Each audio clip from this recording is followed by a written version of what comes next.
schedule is out.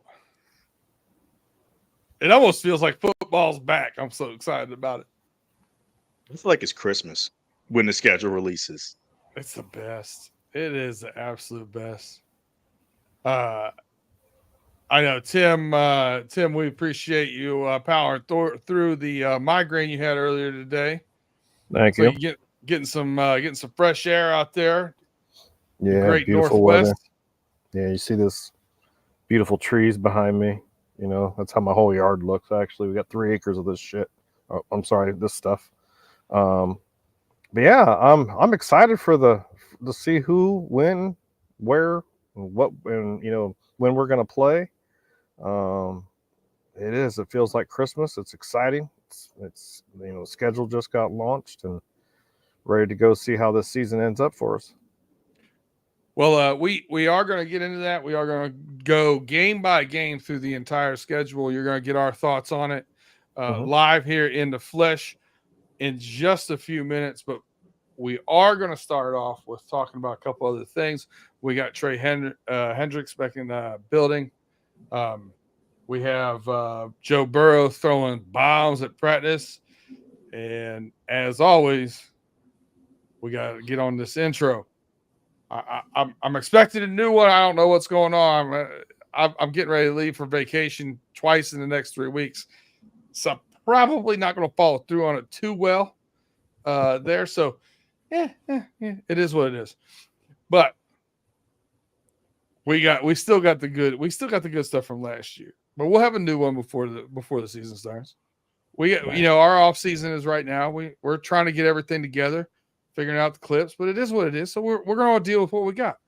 The music's still bomb. It still works. But we'll get into that. And man, I can't wait to get into the schedule. Here we go. We'll start the show.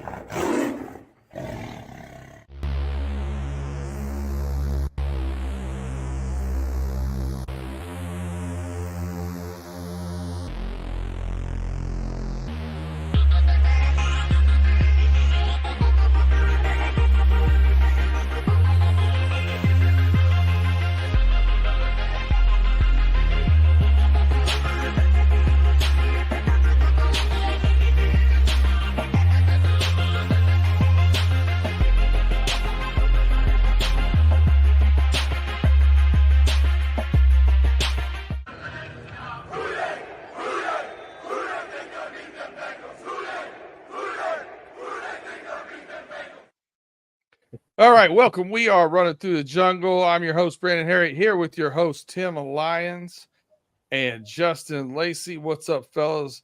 How's it doing today? Hey, we already talked about it to begin the show during a cold open. I'm happy that the schedule finally dropped. I got very tired of seeing all of the, schedule leaking accounts of people thinking that the schedule is going to go out this way, and then talking about sources said the Bengals are going to have a bye in week 5 and, stuff like that. And it really got annoying to the point where I had to stay off Twitter until the schedule had dropped. And I'm finally happy that it did, so that way we can have concrete material to go off of instead of just predicating and predicting. I never really got into all those people that really want to leak out games ahead of time. That just never really made sense to me. Just wait till the time. The league want to try to tease people here and there. We got the tease about week 2 at Kansas City.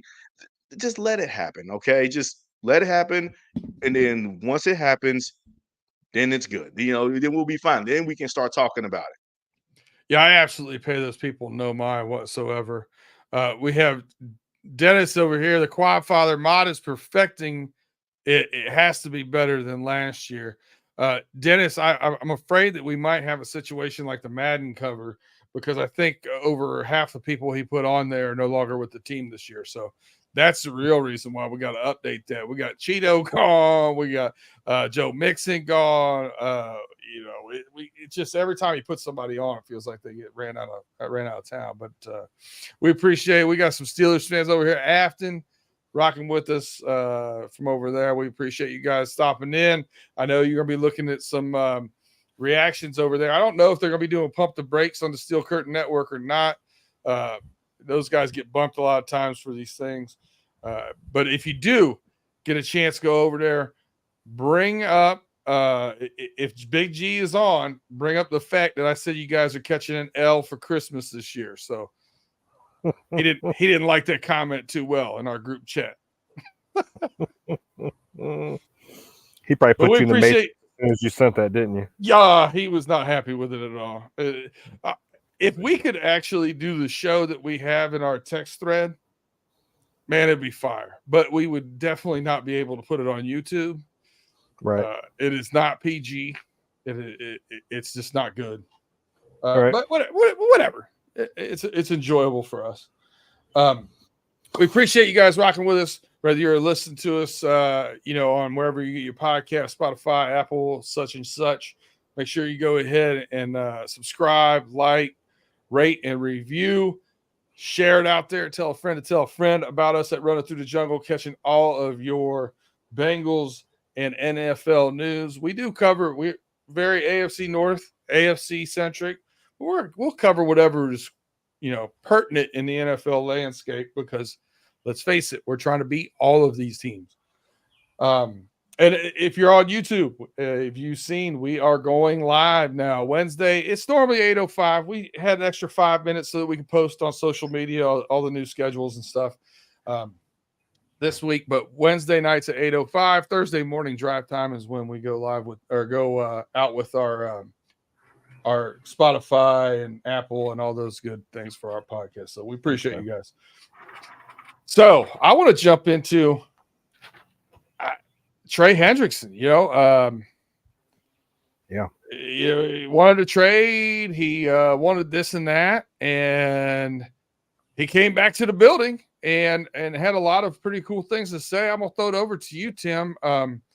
Did you get a chance to watch his interview, A, and B, what were your thoughts about him being back? I did. I want to say something to Trey Hendrickson directly.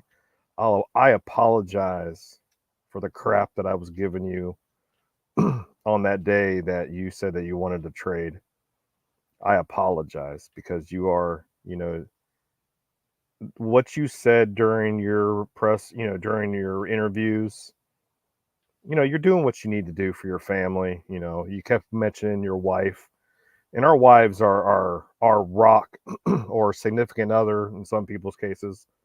Our rocks to our relationships, to our families, to our lives. And I understand why, you mentioned that, you understand that this is a business, and, you want to stay with Cincinnati for a long term and win a Super Bowl here in Cincinnati. And I just, like I said, I want to apologize to you for being so furiously upset because you were like, you requested the trade. And now, you know what? You kind of made me eat crow. I'm going to say eat crow.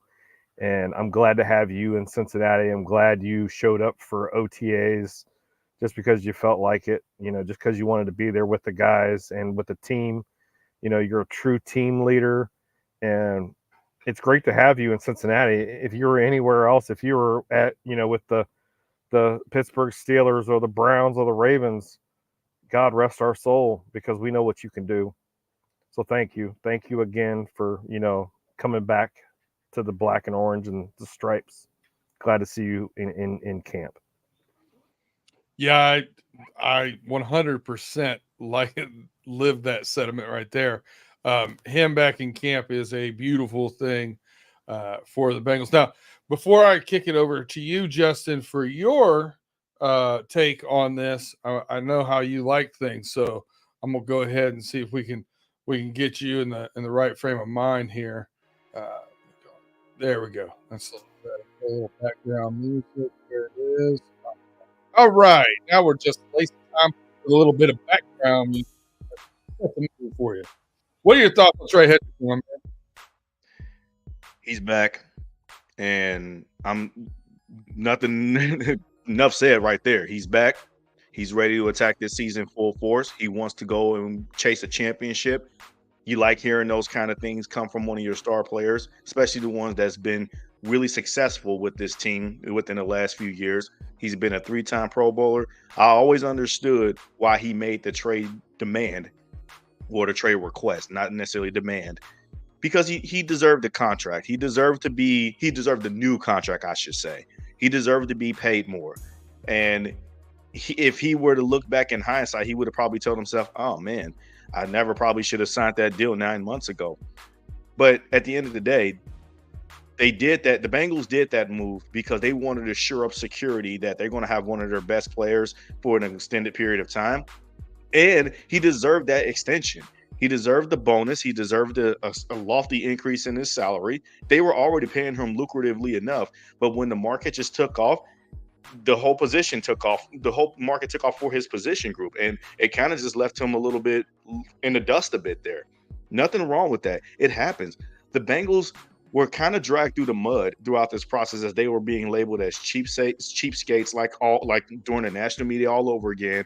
And it was really tiring and very sickening because the Bengals absolutely did nothing wrong in that situation. In fact, they did the smarter thing a year in advance that we always tell teams to do when it comes to some of their best players, and lock them up early. So that way they ain't going to have this kind of situation. But at the end of the day, I'm also just glad that he's here. You know, we can put all this stuff behind us. I always felt like it was going to work itself out, and that even though it was a little bit of tension there rising, that bubble to the surface a bit, we was comparing that, and then, well, not comparing, we were merging that with the T. Higgins situation, and it just didn't feel good as a Bengals fan all collectively. But we can now breathe a sigh of relief because our guy is back. He's going to have a monster year. I predicted that he was going to be in a running for Defensive Player of the Year last season. He was, and he should have been considered, even though his name wasn't mentioned on the NFL Honor Show. But his stats were up there with some of the best. And then this season, I don't know how it's going to necessarily project out as far as like his accolades are, but he is going to still be a primary focal point on that defensive line. Again, he made 3 consecutive Pro Bowls, and it doesn't look like he's slowing down soon. And to see him back at practice, see him energized, you know, wanting to collaborate with everybody on the defensive side of the ball, giving praise to the Bengals front office, talking about how great the coaching staff was and how transparent everybody was. It was great stuff to see. You know, I mean, that's the big takeaway that I have to say from this interview is that if there are any outsiders or any haters that want to have this continuous thought about the Bengals being cheapskates or not willing to pay their players, I think you need to take a listen at Trey Hendrickson's post locker room interview after the OTA practice, and that will just say it all for you. Yep. Well, I mean, that whole narrative is ludicrous. I mean, you can rewind this all the way back to the highest paid player in the NFL was Carson Palmer at one point in time for Cincinnati Bengals, right? So that narrative that the Bengals don't pay players is incorrect. What the Bengals don't do is the Bengals don't give 30-year-old and above players a bunch of guaranteed money. Mm-hmm. And that's never going to change. And that, I think that's that's a smart way to do business. Now, can you make different arguments for quarterback down the road and stuff now that they're not getting hit like they are? Sure, 100%. Defensive linemen, offensive linemen, all those things. I think they're doing the right thing by not giving those guys long-term guaranteed money up front into their 30s. It's a tough business, man. We watched the dynasty that the Patriots build make a lot of tough decisions. You know, we always go back, I think, to Richard Seymour is where like the fork in the road was that it all went really mainstream, that they were doing some major get off of somebody before they turn the corner kind of moves. But it worked for them, and it constantly worked for them. We're going to have some of those tough decisions. I don't mind the way the Bengals are running the business side of things there. I like the fact that this new blood in Bengals ownership and front office is looking at that NFLPA report and changing things. I like that they're doing those kind of things, right? My biggest thing with the Trey Hendrickson, interview, I obviously love him being back in the building. I also love he mentioned his wife and talked about his wife and about what she's meant to him and doing the right thing for their family and everything, because we're all a bunch of knuckleheads and there's somebody out there dealing with our BS. We appreciate it for sure. Jess puts up with a lot of my crap. I know Heather probably puts up with a lot of yours. Justin, I know you just moved in recently with yours, so there's going to be a bigger pile of crap for her to put up with now. I don't know if she's ready for it. Oh, she's almost there, but she ain't there yet. But there were a couple things, obviously, talking about Super Bowl, talking about championship, coming back, focused on that. Everybody likes to hear that. That's saying the right thing. But I liked when he discussed, signing that extension. And he said, I was offered another year to play here. Mm-hmm. And I took that. I wouldn't take that back. If they offered it to me again, I would do it again. Yeah, I like that. And that's what I was like, okay. Yep. So that was the whole idea. Now it put a little more clarity on it that really what he was trying to say was he wanted, I think he wants to, have his career here. And wants more years and wants to be with this franchise. So I like that. And big ups on that one. Claude Bishop is in the house. He said, other than the Steelers, who is your toughest opponent? Always is and always will be the Kansas City Chiefs until we knock them off that pedestal. We ain't trying to jump ahead now because I know everybody want to talk about the schedule. We gonna get there. Claude, you missed my comment. I don't know. In our homies podcast thread, I told Big G that the NFL did you guys dirty, giving you an L for Christmas like that. That wasn't nice. But he didn't like it. I'm sure you don't like it either, Claude. Austin's Art is in the building. What's up, Houday? We appreciate you. I need to start getting some more of my Houday fans over here. We got too many Steelers fans. But we are going to get ready now that we have more people here. We are going to break this down one by one and tell you what we think of each individual game. But before we do that, we're going to take a quick break. A little early in the segment, but I don't want to be disrupted as we go into this schedule. I just want to push all the way through this. So give us a quick second. If you're listening to us on Spotify, Apple, wherever you get your podcast, you're going to hear some of our sponsors right now. If not, and you're on Facebook, hang out for a few seconds and we'll be right back.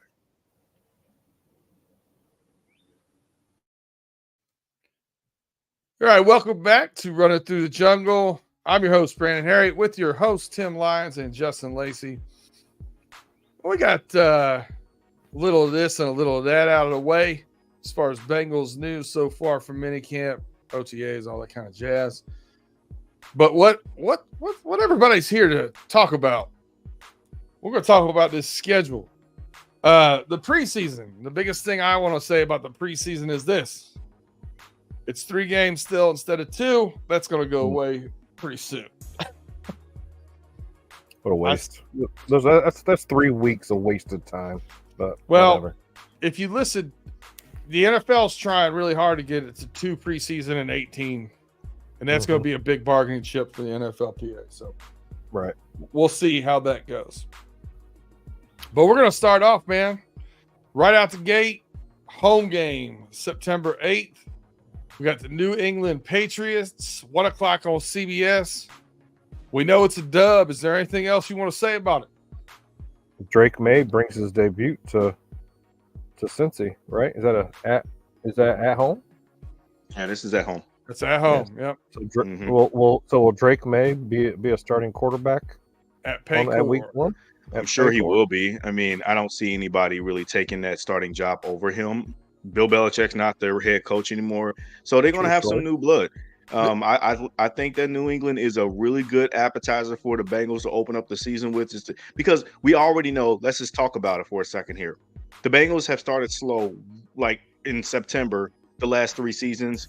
Well, really since Burrow been in the league, but it's obviously most of that just due because he's coming off of injury or he just haven't had a real off season, so to speak. But nonetheless, like, the Bengals need to stop starting slow. This is a perfect opportunity to kind of just, hey, hit the ground running. You got a layup, so to speak, early on in this season. And it's a perfect opportunity to take an early lead in the conference by beating a team that you should relatively beat in the New England Patriots. Tom Brady ain't walking through that door anytime soon. You know what I mean? Drake May, I like his film and I like some of his tape when I've watched him during the scouting combine and in college. But it's going to be his first true NFL start. And he's got to go against one of the best quarterbacks in the game in Joe Burrow. So in his house. So with that being said, man, handle business. Did you see that comment? OJ Mayo, coach there in New England now, said Drake May's got a lot to learn. You're looking at they want to do under center a little bit more, I think, right now, and run the ball a little bit more. And he's not been under center before, so he said he's got a lot to learn. So I don't know. I mean, maybe they won't. Maybe his tools are there. Somebody else, but it might be the situation in 2020 with the LA Chargers when they had Tyrod Taylor start the first week because they said that Justin Herbert wasn't ready early on in training camp. We knew what he turned into all of a sudden, but in week 2 when Tyrod Taylor had that punctured lung from that doctor. Yeah. But and then Herbert never looked back once he took that job. And I get into this with coaches and stuff. I sometimes battle with this. If we really have that good of a talent there in Drake May, change your system to fit this kid. You know what I mean? Like, correct. Stop the silliness. But I did want to take this first game and segue back into a little bit of Joe Burrow. Seeing him throw, if you've been watching some of the stuff out there with the rookies and some of the OTA stuff, where do you think he's at right now? I'll throw this over to Tim first. Where do you think he is as far as where you thought he would be going into this? Are you happy seeing some of his throws and what have you seen so far on film? I think he's looking good. The track that he's on, he's looking good. He wants to focus on being bigger, stronger, and faster. I think that's a plus for us. And he's like I said last week, he's matured. He's matured a little bit more, even though Joe Burrow is a different kind of quarterback. We all know that. He's a different kind of man. But I think now he's finally came to the conclusion that, if he's hurt or if it's just not feeling right, that he's going to take the time off and not try to overdo it. Just like last year, you made the comment last week of, maybe he was working out too much and trying to get bigger or whatever, and he might have strained his calf muscle then.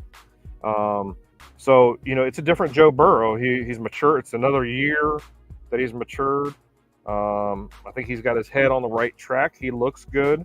I was watching some of the film where he was taking snaps and rolling to the right, rolling to the left, throwing throws on the run. He looks good. The wrist injury is still coming along. So, I'm happy to see him, being bigger, stronger, and faster as a quarterback in the NFL. Look how it's worked for oh my gosh, Josh Allen. I'm so sorry, I forgot. I flipped on his name for a minute. Look at Josh Allen. But Josh Allen's a linebacker playing quarterback. But Joe Burrow's 6'4", 216 pounds. But if he puts on a little bit more muscle and get, like I said, stronger, bigger, and faster, maybe it'll pay off for us in the long run. Yeah, what are your thoughts, Justin? You happy with what you're seeing as far as the continued development and throwing and things from Burrow at OTAs? No, absolutely. I mean, it says it right here on the screen for those that's watching on YouTube. Thorough like Burrow, bombs away at OTAs. And it's encouraging to see, especially because we've been hearing a lot of nonsense, well, more specifically on Twitter, from like Twitter doctors and stuff, talking about saying that he's not going to basically look the same and whatnot. And it was just nice to put all that stuff to rest when you just had these videos surface on the web and viral from the team's website and other people in the media saying that, hey, look, he's looking good. His balls are just pause, no pun intended. His throws no are diddy. His throws are humming, and and the bombs away. It's the greatest video that kind of resurfaced on the web is his 60-yard bomb to Jermaine Burton, just hit him in stride down the seam. And obviously, you can't really take too much of these underwear Olympics and OTAs because they're not in pads, they're not in helmets or anything like that. But at the end of the day, they're still showing their athletic prowesses on the field, and I like what I see. I get normally saying that but we know who Joe Burrow is. We know what he's about. Sure. I'm interested in that rollout, like Tim was talking about, rolling out to the left, rolling out to the right. That puts, you're not planting your feet like you normally do. It's not that hip rotation. That's hand, wrist, arm, and that I love to see. I thought I was a little concerned. I had a breath of fresh air when he overthrew a 50-yard pass. That was last week. This week, I saw some more accuracy. I saw some of those out routes looking crisp.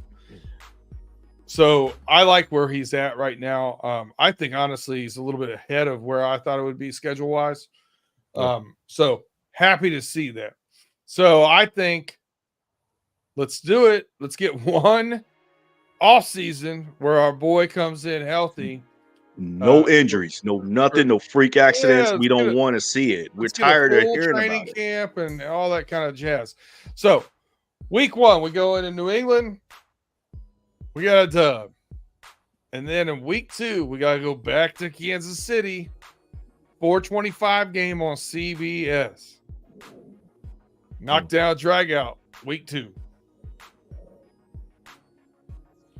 I like it. I mean, will Worthy be their number 1 receiver now? I don't know what's going on there. They're going to have some things.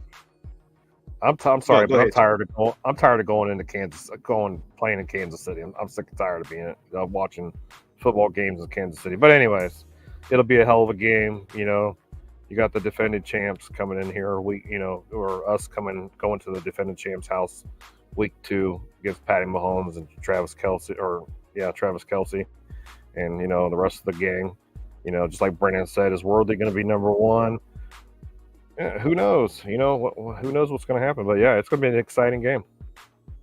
Look, we got to embrace that this is the hottest rivalry in the NFL, in the AFCs, but more specifically the AFC, but in general, the NFL. This is the hottest rivalry.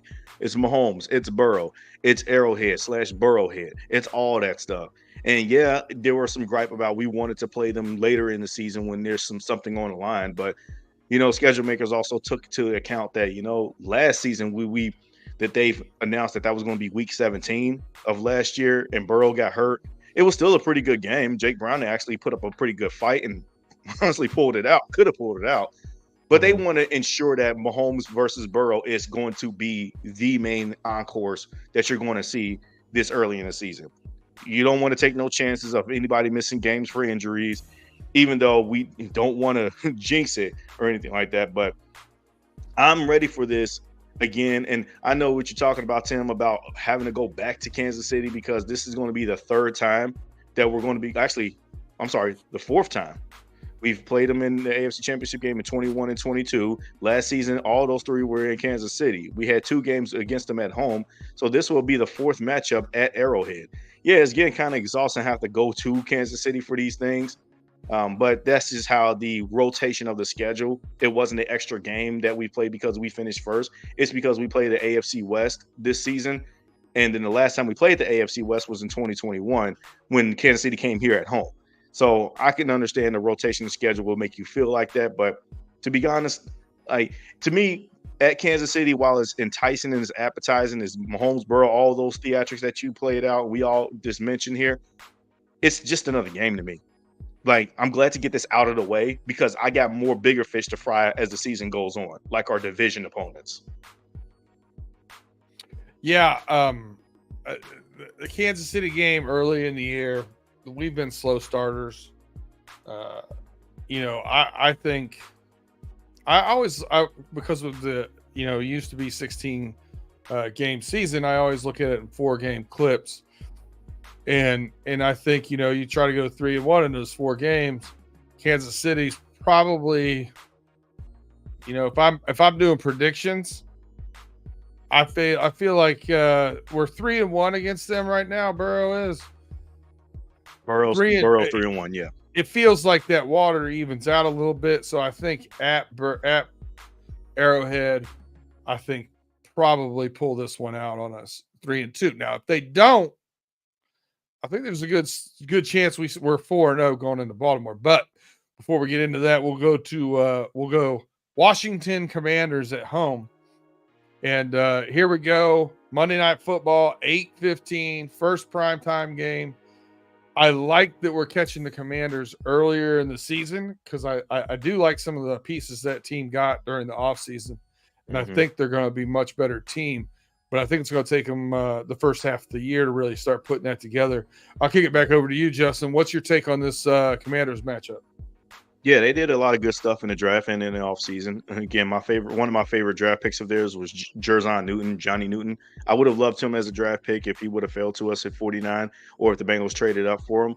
But also hearing that he just had surgery on his other foot is a little bit scary. And I hope that he gets better and starts to be able to heal up from that so he can play during the season. But the even more anticipating aspect of this matchup is it is the first primetime game that is going to feature the two former LSU quarterbacks, Jayden Daniels and Joe Burrow. You know, it's almost like the vet showing the pupil how it was done coming in the league from LSU. And it's going to be a pretty entertaining game. You know, both quarterbacks are, you know, showed some vibrato coming out of LSU. I obviously will go more with Joe Burrow and what he's accomplished. You know, I understand the recency bias with Jayden Daniels, but I like his tape too, man. So this is going to be one of those games that it could be an early sign for, hey, Burrow, show the young pup what it's like to be in a league.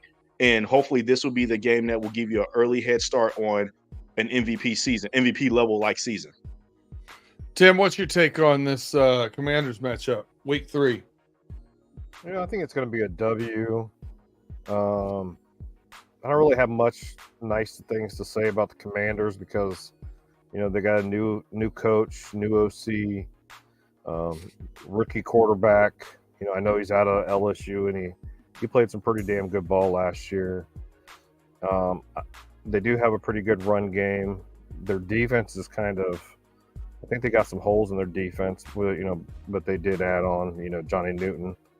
But I think it's going to be a hard start for the Commanders at the beginning, you know, being on week 3 against the Bengals. And, you know, I'm not going to say it's going to be an easy win for the Bengals because, like we all know, it's the NFL. They're all professional athletes. But I think it'll be a good game. I will say that for you. 8:15 Monday Night Football. Cincinnati's going to be lit. We're going to win that one by 2 tutties. I'm not worried about it at all. Keep it pushing. Let's go to Carolina. Where we play on Fox at 1:00 game in Carolina. This is another one where you got to go take care of business. Stop getting off to the slow starts early in the season. We have a very favorable schedule early in the season with a couple heavy hitters and some pushovers. To me, this is a pushover. Go in there, take care of business. Justin, anything to add to that?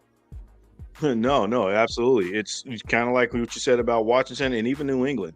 Go handle business, man. Like, this is not one of those games where you need to just mess around. You need to show that you are a true powerhouse, that you're back, and you need to be ready to roar louder than the Carolina Panthers roar or whatever. This is actually a game that I may look into traveling to because Carolina is a real beautiful city. I mean, like Charlotte, North Carolina is a real Charlotte's beautiful city. Yeah. Yeah, it is. It's like Cincinnati South. You know, it's a real city that's easy to get around. They also call themselves the Queen City too. And I know this was a lot of anticipation leading up to the schedule release that this could have been a game that was featured in Germany, but I'm glad it's not. I'm glad that it's here in their house, and it will be great for like a nice little change of pace. You know, for traveling for a road game, it doesn't have to be necessarily the big cities. What I've taken away from NFL stadiums that are in the downtown metropolitan area, like Cincinnati, and Charlotte is that way too. They're easy to get around. They're easy to kind of commute back and forth from your hotel to the stadium there. So I'm actually really excited to potentially look to travel for that game. But nonetheless, overall, Bryce Young going into his second year, I am expecting him to get better. And I think that they also had a nice little draft there as well too. They had a lot of good pieces that they've added. But at the end of the day, this is still a team that's still going to be scratching and clawing their way to try to make themselves back to being relevant like the days that they had with Cam Newton. And against the Bengals, I don't necessarily like their chances too much, but you know what? CJ Stroud cooked this. So maybe Bryce Young can have a nice little, you know, day that particular day too, but I don't really see it happening. Just handle business. I would say I'd join you that for that game in Carolina, but that's my birthday weekend. I'll be in Detroit, so pass on that. But if you need to catch breakfast, Midnight Diner, really good French toast. We'll keep pushing and go to Baltimore at home, October 6th, 1 o'clock CBS game. Tim, your thoughts on Baltimore after catching 2 rookie quarterbacks probably and a second year who had a pretty dismal first year. We also have Patrick Mahomes and MVP Lamar Jackson coming into the house to sprinkle in with those. What's your take on week 5, Baltimore at home? You know, my response for all these AFC North games is, you know, AFC North games, they're crucial.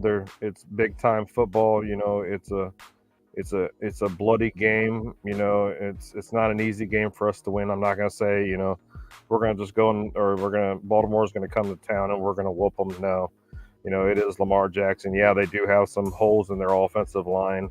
But it seems like every time that we play Baltimore, either if it's on a Thursday night game or a day game, whatever, you know, somebody's winning by 3 points. You know, besides last year when the second game we got whooped by them. But you know, it's the first meeting of the schedule. You know, I think it's going to be a close game. You know, 3-point game. You know, is it going to be a, you know, Shooter McPherson 3 points to win the game, or is it going to be a Justin Tucker 3-point to win the game? You know, it's going to be exciting. It's going to be a close game. Yeah, and it's going to be great to see when it comes. Justin, anything you want to add about this Baltimore game, week 5? Yeah, Baltimore is the toughest opponent that I believe that the Bengals will face all season long, due to the nature of the division being tough in general, but because Baltimore also have a top flight caliber quarterback themselves too, in Lamar Jackson, and they haven't beaten Lamar at Paycor Stadium yet in Lamar's career. They need to change that. I believe that they had the opportunities to do that, you know, whether if it's Lamar not being there because of his, so to speak, contract, you know, or injury or whatever the case it may be. But going forward, I expect Lamar to continue to be present in these games, just like I expect Joe Burrow to be present in this game. And you're going to get, you would hope by this time that you get both quarterbacks playing some of their best ball as they enter in this stretch during the October season here. And I feel like that this is going to be made for must-see TV. I wish this was done in like prime time. Like you will see a little bit more of a more better primetime game, because the next Baltimore game that we're going to see on the schedule, jumping ahead, it's another Thursday night game at Baltimore. You know, that's fine, but I want this one to be the primetime game. Whether if it's Monday night or Sunday night, I don't care. But I would have liked to kind of have the lights bright with them when it comes to these two guys. Claude said we played the Steelers after coming off 2 mini buys. We are also coming off of a full buy that week, Claude. And it doesn't matter anytime we're playing the Steelers, it's going to be a tough game. Always a game with them. We got Mod in here talking about his Cowboys. We'll get to that in a minute. Mod, we need to link up for this intro. We were talking about you earlier, my man. Doing great work. We'll get that knocked out. International games going to miss out. We're not doing that. When you play the Ratbirds, I'll definitely be pulling for you guys. I'll tell you what. We've had them on the ropes a couple times and not been able to close a deal. I think this is a season we finally get off to and preface it this, it's got to be a healthy Joe Burrow for the offseason, right? Everything's got to look good. But thinking that's the way it's going to go, I'm calling us 4-1 here as we beat Baltimore in a close game at home at Paycor. I like us to win this game. Going into week 6, we are at the Giants. I would love to be going to watch this game with my boy Shannon Plew, but got way too much going on in September and October as far as travel, being a Michigan season ticket holder, and maybe doing a little traveling for a Michigan game this year too. So we'll see about that. Giants Sunday night game.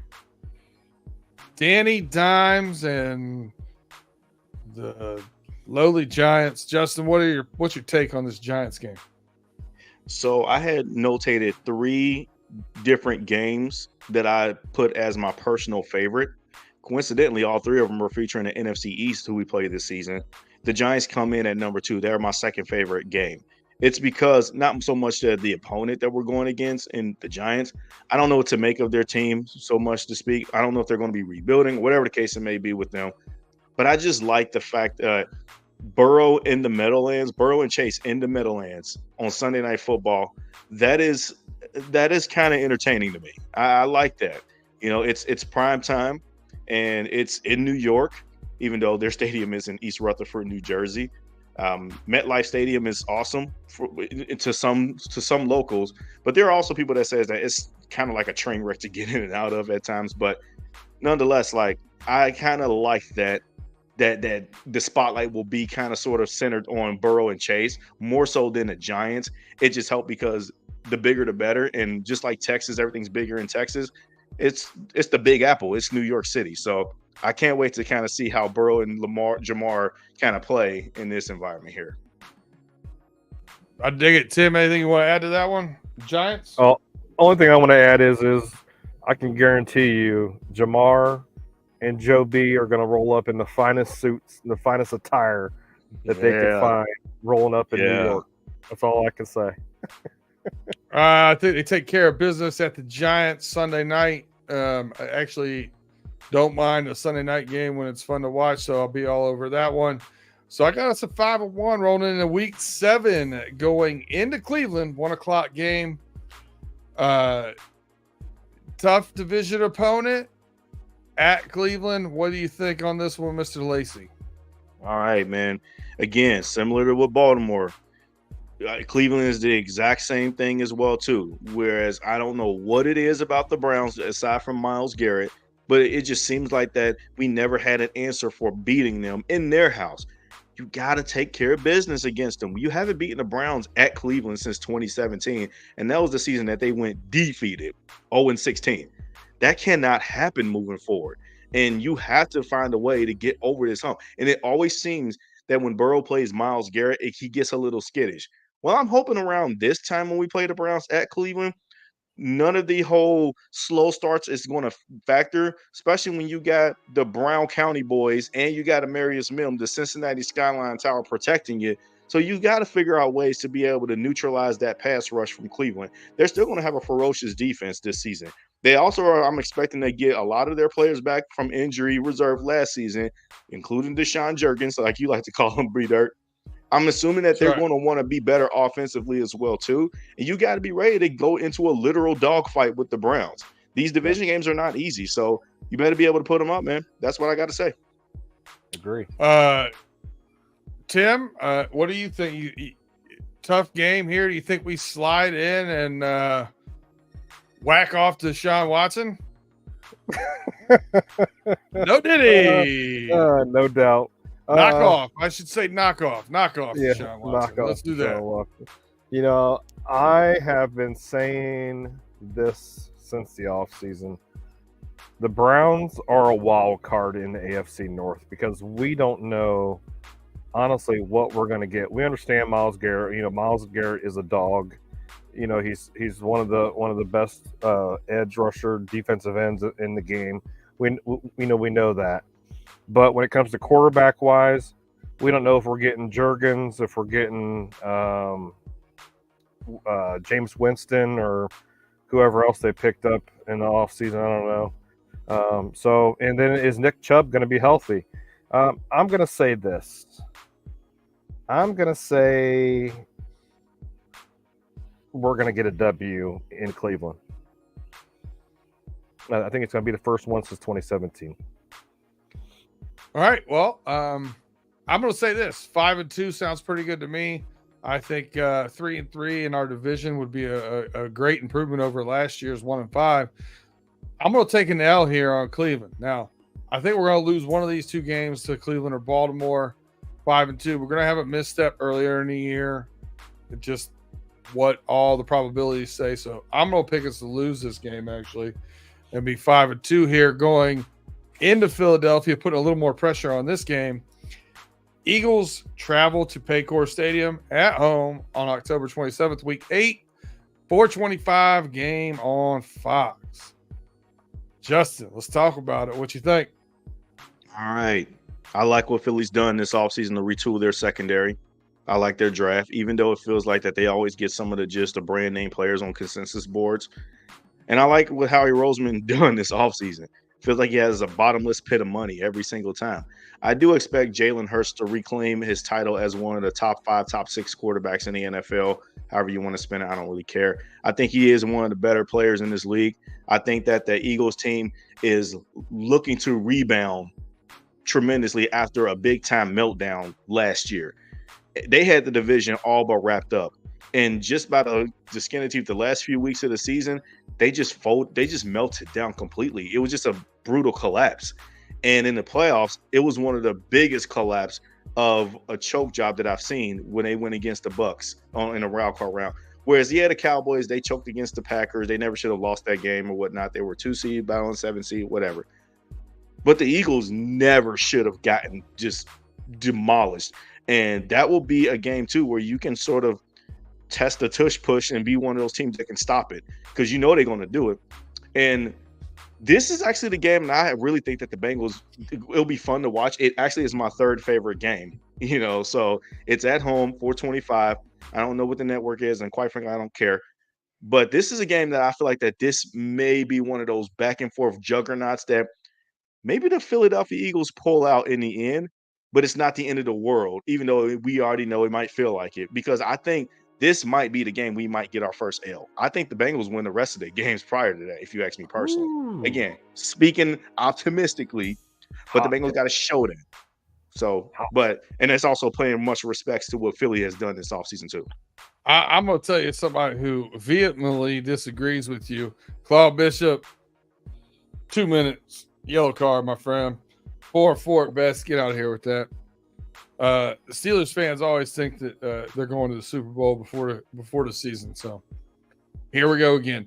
Tim, what are your take on this Sunday 4:25 game with the Eagles on Fox? I think Justin's given Jalen Hurts way too much credit because, I understand that Jalen Hurts and the Eagles, they start out hot, the first, 6-7 games, they're rolling in there undefeated, and then they do this. They start to drop, and I think that's what's going to happen with Jalen Hurts. I don't think Jalen Hurts is everything that he's cracked up to be. Like I've always said, I think the NFC is the weakest conference in the actual NFL. I don't think that they're as great as the AFC is. The AFC were hard-nosed, football. Jalen Hurts, he's a good quarterback. Don't get me wrong. I agree with you. He's a good quarterback. But he seems to do this in the very beginning, and then about mid-season. Too early. Yeah, he peaks too early, and then they start diving. And let's not forget, they did lose Hall of Famer Jason Kelce at center. So how good is their tush-push going to be this year? We'll see. But they also got Saquon Barkley that they signed from the Giants. I don't know if he's going to be healthy and stuff like that, but I think that he's going to be like a man on a mission to help revitalize that running game as well, too. And overall, while I understand your preference about the quarterbacks and stuff like that, there's no comparison. The AFC is just got it. The NFC, not so much. But when it comes to the totalities of the roster, that's when I kind of be like, okay, yeah, the NFC kind of got it over the AFC. Over when it comes to total team rosters, and the Eagles, you got to give it to them, man. They spent bread like crazy. And yeah, you're right. They had a great off season. They had a great draft. But like I said, they like to peak too early. And unfortunately, I think that this is going to be the time where they start dropping, and Bengals give them an L. This, I think, will be more of a game where Philly got to have it more than the Bengals do. Like, if the Bengals lose that game, it's going to be, they'll be all right. Again, assuming that we handle business the first several weeks prior to that. But if Philly loses that game, that will be like the start of a spiral. You can think, because they got it tough in their conference, in their own division too. But more specifically in that conference, they still haven't beaten the 49ers on a consistent basis. They still got to go toe to toe with Dallas. Those are the 3 big dogs in the NFC, and there's still Green Bay and Detroit coming up the ladder, and they still got to compete with them guys. So I agree with you that they'll have a lot more to play for. That's only my argument. That's what I think when it comes to Philly. I said this going into last year. I got scoffed at and everything, and I said that Jalen Hurts I thought would take a step back, and lo and behold, he took a step back. I halfway through the season, he looked like he was doing really, really well, and I went out on a limb and said, I really think that I think he had his best season of his career already in his rookie year. I don't believe in him. He's not my kind of guy. It is what it is. So I think we have an opportunity here. Now, I already have us with 2 losses, Justin, so I don't think we're undefeated going into this, but I don't believe in that. And it'll be interesting, their blocking scheme. I know cornerbacks, most of them don't start off in the league like Sauce Gardner. Normally it takes a hot second. It takes a while. It takes a while. A year or 2 to get, your sea legs underneath you, if you would. So the Eagles, though, you look at their strength of schedule, they're 491 winning percentage. They're the bottom half of the league. They're below us by 11 points. So I don't know that they're going to be struggling coming into here. I don't know they're going to need it more than us. I got us needing this as a bounce back game. I think we can take care of business at home here in a close game. I expect it to be a 27-24 game. Respect. Let's go to the following week, week 9. We have the Las Vegas Raiders coming into Paycor Stadium. 1:00 game for a West Coast team. Easy money, which I'll take the time real quick to say, if you want to get some easy money, go ahead and check out Pay Dirt. We will be live next Wednesday on YouTube. You will also be able to catch that wherever you catch Running Through the Jungle. And we're going to go live Wednesday, May 22nd at 6:35 with all of our NFL futures specials. So we'll be looking at total team wins, division winner, conference winners, Super Bowl champs, MVP, defensive player of the year, rookies of the year, and more. Should be a fun one. And we're actually also going to get into some fantasy football later on down the line. So looking forward to that. I digress. Yeah. Las Vegas, 1:00 game. Tim, what's your thoughts on this one? I'm just going to be quick about it because we're running out of time. We still got lots to cover. We're going to go over for sure. Minshew madness, Aiden O'Connell, whoever the hell their quarterback is. Yeah, Max Crosby's a dog. I love Max Crosby, but I think the Bengals go into Vegas, roll the dice, and hit the jackpot with a W. Justin, anything to add with that? This is going to be it'll be a nice little rematch from the 2021 wild card game against the Raiders. But yeah, their talent, I don't really it'll be nice to see Brock Bowers for all those Bengals fans that want to Brock Bowers. I hope we teach you a lesson. Stop drafting our tight ends in front of us. Amen. Beat them by 21. Yeah, amen. But no, I don't see anything. I don't see anything pertinent that need to add other than I think the Bengals just once again handle business. You're the better team. You got the best talent. Take care of business, because next game that we're going to go into at Baltimore. Thursday night at Baltimore. That's the dividing line between, it's what makes this division so challenging. And personally, I'll go ahead and kind of kick this one off if you don't mind.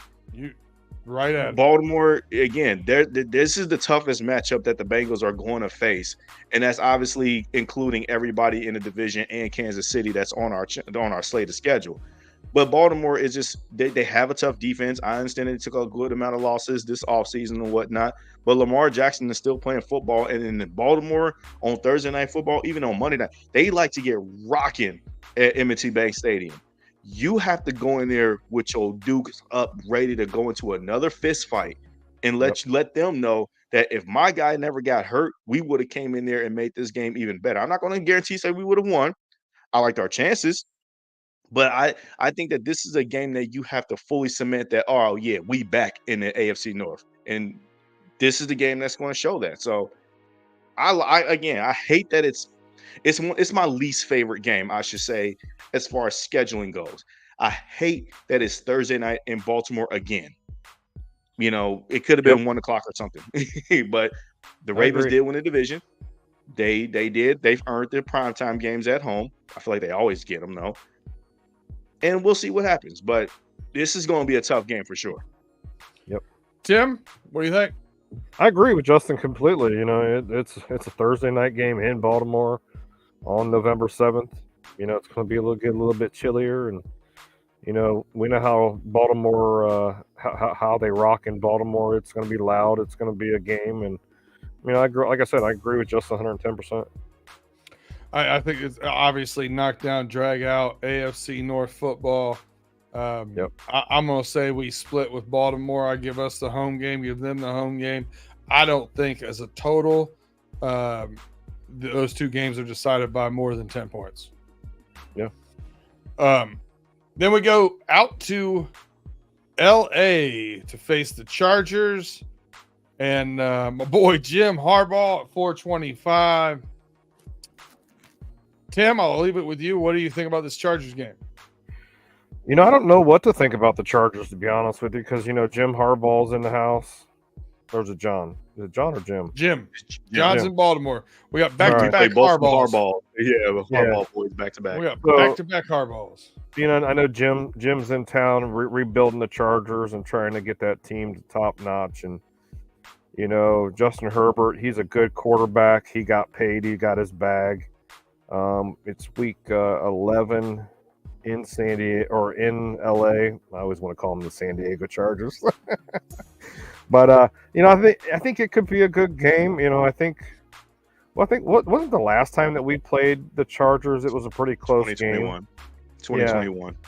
Yeah. And we should have won that game, but you know. Right. So, you know, I you know, depending on how everything's going for health-wise throughout the weeks, and you know, Joe Burrow and everybody, you know, it could be a possible W, because the Chargers, they have an identity issue when it comes to their defense. They've been building these great defenses throughout the years, and they just don't win football games. So, you know, it's questionable, but I'm gonna be biased on this game because I really don't know what I'm going to be seeing through the Chargers as of right now, today, May 15th. I'm going to say it's going to be a W for the Bengals. It normally takes Jim Harbaugh a year or two to do what he's doing as far as getting his kind of players in there, running the ball, playing deep, blah, blah, blah. And I don't think that's what the Chargers were kind of built as the last couple of years. So I think they need some replacing. I think we take care of business here. Probably closer than what it should be because we're going out west. But I think we win here going into the bye. So that puts week 11. I've got us at 8-3. So I think we're sitting pretty good here going into this bye week. We're going to take a bye real quick here as well. We're going to take a quick break so that we can hear from our sponsors. And we'll be right back. Give us just a few seconds to listen to us on YouTube. Now's the time to hit that thumbs up, share us, like, subscribe, all that jazz. We'll be right back.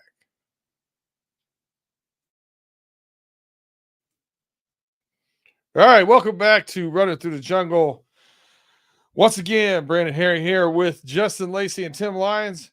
We are week 12 bye week for the Bengals schedule. We appreciate you rocking with us on this schedule show. It is a special show. We will be going way past our hour here, but we're trying not to get it too convoluted. Coming off the bye week, we have a home game, Pittsburgh Steelers on December 1st, 1 o'clock game. Justin, what's your take on this 1 o'clock game against the Steelers? Before I get into Pittsburgh, because I haven't given my quick little synopsis on the Chargers yet, briefly, then I'll combine the two. I don't know what to make of the Chargers either, but I know that the Bengals got to have that one for morality boost when it comes to the fan base. Herbert, Burrow, you know, you heard a lot of that conversation and talking. You do think that Justin Herbert is going to pop at some point, and the Chargers had many opportunities. This is the third regime change with the LA Chargers. It just seems like that they still haven't gotten it figured out yet. Tim, you did mention that they always seem to have built these defenses and whatnot. I feel like that's just through the names that they've acquired, like Khalil Max of the world. They have always had Joey Bosa, but He hasn't been healthy. He hasn't been able to stay on the field. His little brother Nick Bosa has clearly outplayed him. So I don't know what to make of the LA Chargers either. I think the Bengals just got to have that one. You're going out west. Most of our fans, I expect to travel well for that game because we do have a lot of strong fan bases in LA in general that's kind of migrated out west, I should say, and just handle business. But coming off, and it'll be a nice little 10-day break between that Thursday night Baltimore game and then going on the road at Los Angeles. So that'll be a nice little break between that. And then you got the bye. So you're going to have an abundance amount of rest there. But then you got Pittsburgh. Again, this is another one of those division games. It's going to be tough. It's going to be bloody. Pittsburgh, it was very interesting what our boy, friend of the show, Kevin Tate, has said about his team. Everybody thinks, ever since the post-Big Ben retirement era, that everybody thinks that Pittsburgh is just going to have this massive collapse. And it never happens. And the greatest way to define Pittsburgh is their opponents think that they're going to be worse what they are, and they're not. And they think the fans think that they're so much better than what they're actually going to be. So they may not think that they may not be better as what they think that they're going to be, but they're never as bad as what their opponents, like us Bengal fans, think that they're going to be. This is another tough game. Again, in the division, it's AFC North football, but you got to have this one too. This is another one of those I got to have it games to send a message to the other teams in the AFC North that, yo, we coming back for this division crown. And we let y'all get away with it by us going 1-5. Yeah, we can talk about losing our quarterback, but other teams lost players too. We just got to have this one personally. It's 1:00 at home, so I'm not going to make too much of it.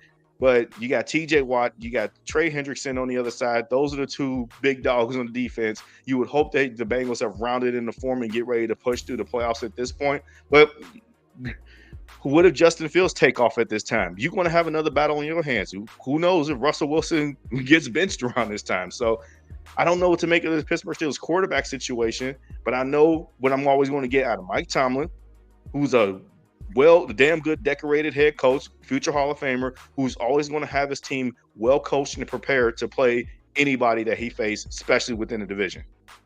1:00 CBS game against the Steelers off a bye. Tim, what are your thoughts? Again, another AFC North game. We could win, we could lose. That's like I've said before, and I don't care who gets pissed off when I say this or not. The Steelers look good on paper, but we don't know who their quarterback's going to be. We don't know how they're going to play. Russ has been. I've been watching Russ since he was with the Seahawks. I think I've seen Russ in his prime. I don't think Russ is in his prime anymore. His release time has slowed down. He was sacked. I don't know how many times last year. I think it was like 50 times last year with the Broncos, and then Justin Fields, was sacked a lot of times when he was with the Bears. So, I'm not going to be as nice. And I know Big G probably has the Steelers, 12-0 right now going into this game or whatever. But, they're coming to Pittsburgh. I think it's going to be a close, either a 7-point game or a 10-point game, and the Bengals pull it off. Yeah, they always play us tough. I felt like we should have beat them last year and did not. I'm going to go ahead and do what Justin did here, and I'm going to take the next two games and start. I'm going to finish off Pittsburgh and start off Dallas. Pull the Band-Aid off here because you guys aren't going to like my stance on this. I think we come out flat off of our bye week, get a slow start, don't quite make it all the way back here. I think, like I said, 3-3 in our division, the toughest division in football, I'd be happy with. I think Pittsburgh upsets us here at home. We got to lose a home game. We got to lose some games. I think Justin's got us at 11-1 right now. I just don't think with playing our division and playing Kansas City and Philadelphia, that's realistic. So I'm going to say we take an L here at Pittsburgh, pack everything up, and go out to Dallas on Monday night and take another L there going flat. I think Dallas will be up for that game, and I think this could be a game where we see some issues with corners and whatnot. I think this is going to be a tough matchup for us. And they beat us, I think, the last 2 times we've played Dallas. So, we haven't beat Dallas. We haven't beaten the Dallas Cowboys since 2004. Yeah. Now, listen, do I hope I'm right? Hell no. But I think we got to go. I'm basing this upon where I think we're going to go. So I've got to find my losses here, right? So as a Bengals fan, I don't have to look for my wins because I think we can beat any team any day. So I have to look for my losses. And this is where I think we get it. And this is kind of that. I think this leads to that moment. That's a kick in the tail. I think you're going to like the way I think the rest of the season goes after this. But we'll go into Dallas, Monday Night Football, 8:15. Justin, what's your thoughts on that game? Now, for the record, I do not have us going 11-1. I obviously didn't want to give record predictions. I've been listening. I said at best case scenario, the Bengals could, go undefeated and get their first L probably at Philly or something like that.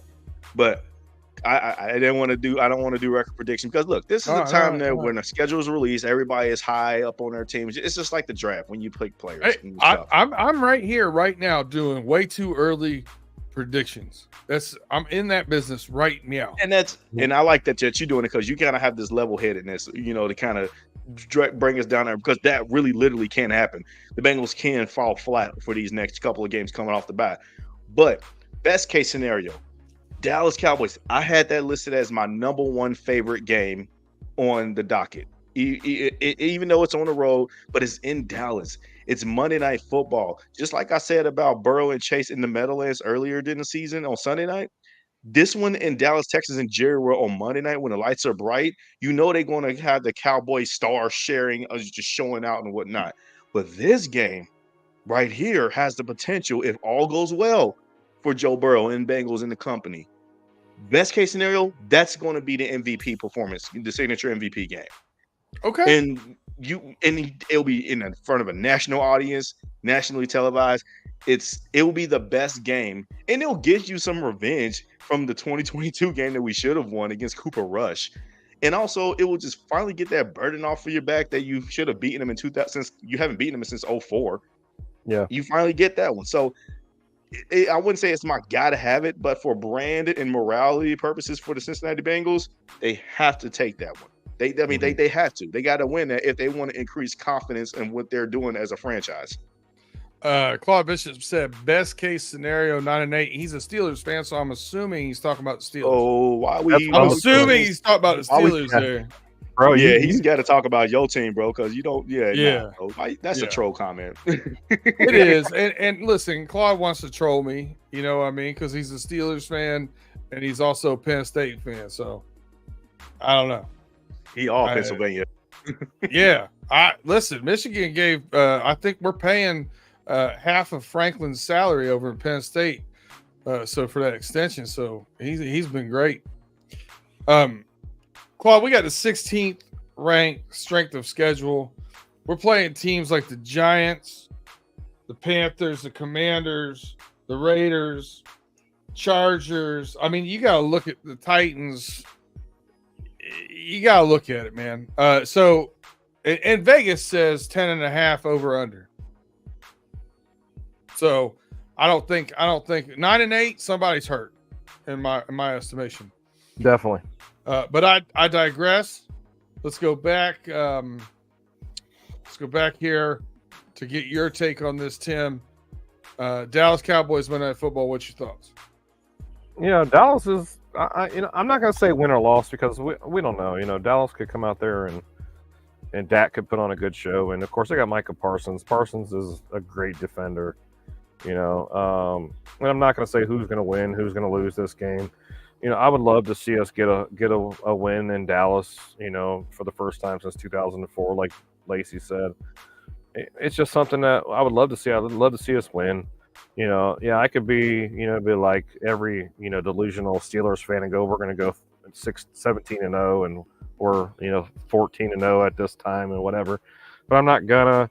I think you're about on the right track, Brandon, that, I think we do hit it flat and get an L, but as a Bengals fan, I hope we win. We'll keep the trend going here. Run it back to us at Tennessee, 1:00 Sunday, December 15th. Tennessee, you know, we're back in Tennessee. Didn't we just play Tennessee last year in Tennessee? You know, against Mike Vrabel. This time we're playing against Brian Callahan, our old OC. You know, it's time to duke it out. The Bengals versus, you know, Taylor versus Callahan. You know, Joe Burrow versus Will Levis. They don't have Derrick Henry no more, so you know it ain't that big old dude that we're trying to stop now. But we've always done pretty good with Derrick Henry and defending him. I think it's going to be a great game. You know, it's good because we still got to do it twice this year. Yeah, right. You know, I think it's going to be a good game. It's going to be nice to see, you know, former OC versus, you know, the Bengals and see how it goes. And then Tyler Boyd is making his. Well, you know, we'll be playing against Tyler Boyd and the Tennessee Titans as well. I think it's going to be a good game. You know, I'm excited to see it. This is one of my games that I'm actually excited to see. I know it's Tennessee, but you know, I think it's going to be a good game. Justin Lacey, what's your thoughts? All right, so I'm going to talk about Tennessee, but I'm also going to just talk about the remaining 4 games: Tennessee, Cleveland, Denver, and Pittsburgh. None of those games really entice me outside of Tennessee. So I'm not going to really talk about Cleveland the second time and Pittsburgh a second time because we already know what those division guys are like. And I don't know what to make of Denver Broncos at week 16. But Tennessee, that is the game that I will say that we might get the best version of that Titans team. And they might be playing for something as far as like a wild card spot. And it will be nice to play Brian Callahan versus Zach Taylor, pupil versus teacher and stuff like that. That'll be exciting. I'm very curious to see how the development of Will Levis goes in year 2. They have some pretty good weapons. We already mentioned that Tyler Boyd is going to be making his debut there, but you pairing them up with Calvin Ridley and D-Hop, and we'll see how their running game actually compares along with what they've had in years past. They've moved on from the Derrick Henry train, but I like also what they've replaced them with not necessarily the production, but the morph the offense with Tajay Spears. And now they also have the former Cowboys running back, Tony Pollard, as well, too. And they still got a stout front 4. So you can never take that lightly. And we'll also see if T'Vondre Sweat pans out as well, too, pairing him with Jeffrey Simmons. So that's the only game on the last 4 of the schedule. Like I said, Cleveland, Denver, and Pittsburgh to round out the rest of the season.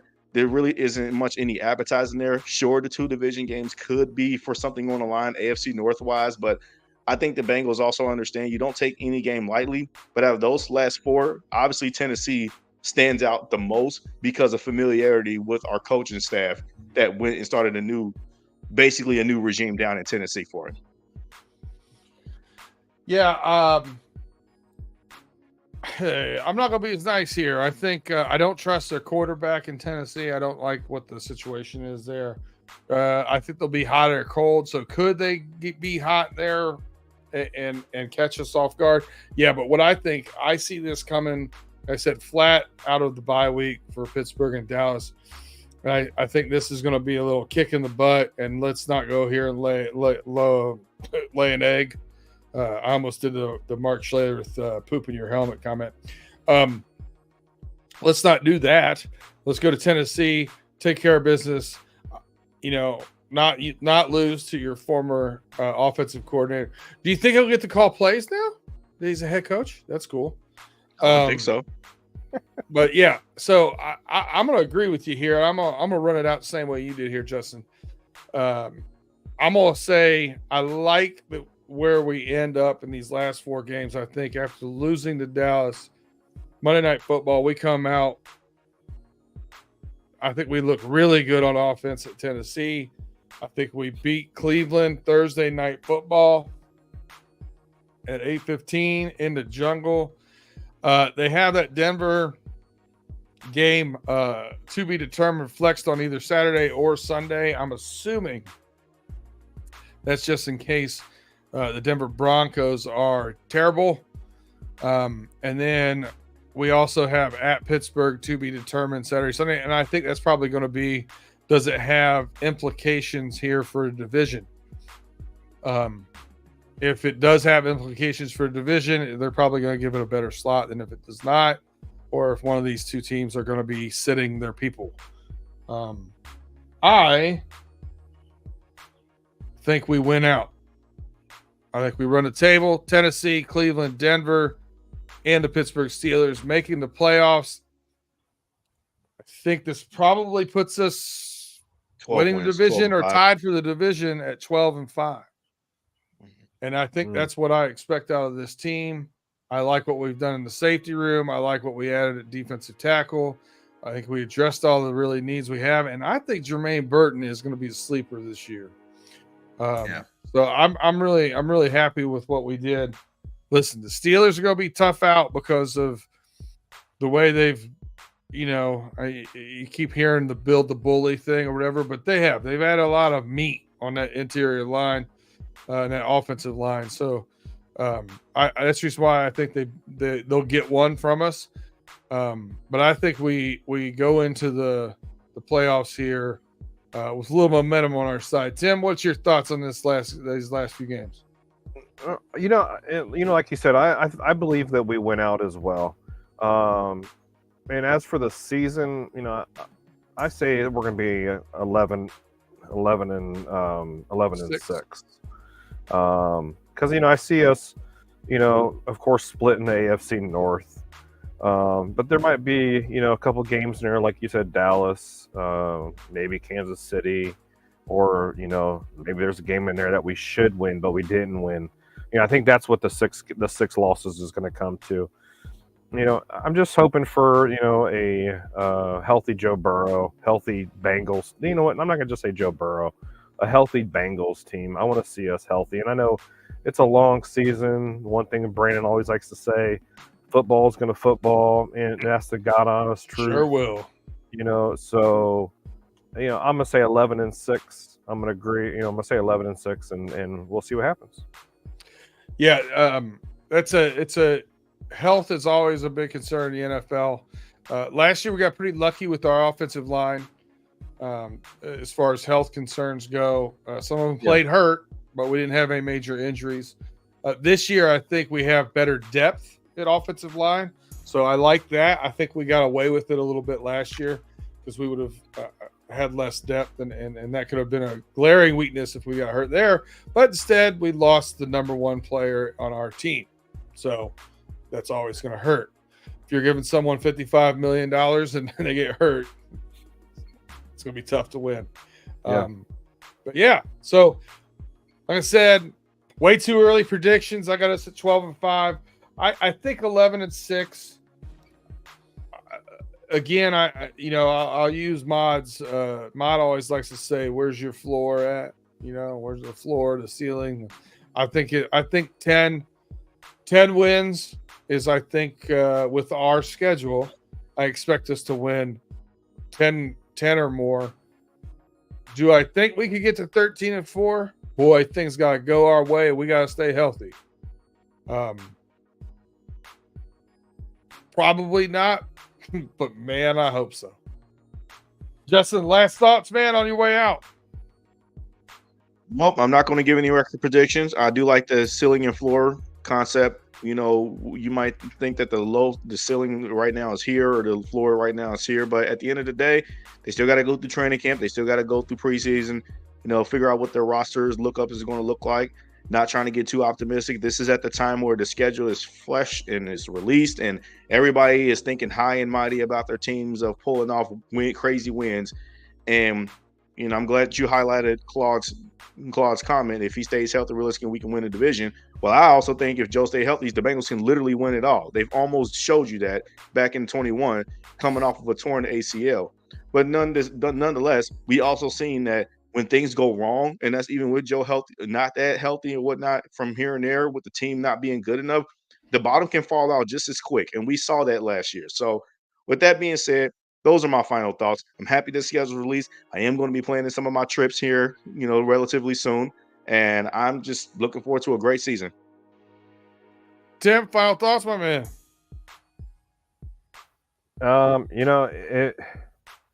It's been a long off season. It seems like it's just been a long off season, and just to see Joe Burrow out there throwing the ball again is what I'm really, really happy for. This schedule is nice. There's been some, like, for me, I'm going, why are we going to Kansas again? Why are we going to Kansas City again? Why are we going to Tennessee again? But That's nothing to do with me. All we have to do is go out there and play football and play solid, healthy football. It's going to be an exciting year. And like I said before, I'm not going to be like last year where I was like out of my damn mind. Like, oh, we're going to, it's going to be a great team. We got this, we got this, we got this. But then football was going to football, and it ended it all. And we started off slow, and then Joe got hurt again, and it was over with. So I'm just going to stay positive. Hope Joe Burrow stays healthy. The Bengals stay healthy throughout this off season. We have a good off season, the preseason. Football season comes, and we win some football games. Hoo-day. Here's what I'm gonna sign off with. First of all, thank you all for tuning in. Thank you for coming back to the live shows. We're going to keep doing these. We ain't going nowhere. So keep tuning in Wednesday nights. Normally it'd be 8:05. We had to get that schedule out, so we were a little bit later than that. We appreciate you. We appreciate you rocking with us. Everybody on Spotify, Apple, we appreciate you guys listening. Please share us, like us, subscribe, rate, and review. And we'll be back again next week. But I want to sign off with this. Bengals lost to the Rams in 2021. I came back on here, and I was talking on another show about where I saw NFL football and how the Bengals did and blah, blah, blah, blah. And I predicted that for the next 3 years, the AFC would win the Super Bowl. And I said so because I said they have better quarterback play in the AFC. And at the end of the day, when you get to that crunch time, you got to have that guy, right? Matt Stafford drove his team down in 2021 to beat the Bengals and made one more play than Joe Burrow was able to with that no-look pass. But I see the AFC this year still having the best quarterbacks. I still think I still think they're going to go out there. The AFC is going to win it. What I am going to say is no more Chiefs. Back-to-back's enough. They out. There's too much stuff going on now. You're starting to see some issues in their team right now. I still think the AFC has the better quarterbacks. I know a lot of people are liking the San Francisco 49ers as a pick. Once you start having that turmoil on your team, I don't think they get back from that. I'm going to predict Super Bowl champ comes out of the AFC North. I'm going to leave it at that. Spicy. I think it's the number one division in football, and I think we've got a couple teams in here that could absolutely win the Super Bowl. So that's my final way too soon predictions. We'll see how it goes. We thank you for tuning in. We are going to call it a night. 1 hour, 23 minutes into the show, which is way too long. So for all of you guys that rock with us, we appreciated it. Catch us next week. We'll be back on a regular time. We'll be back on a regular stint. And you can catch us next week as we are running through the jungle.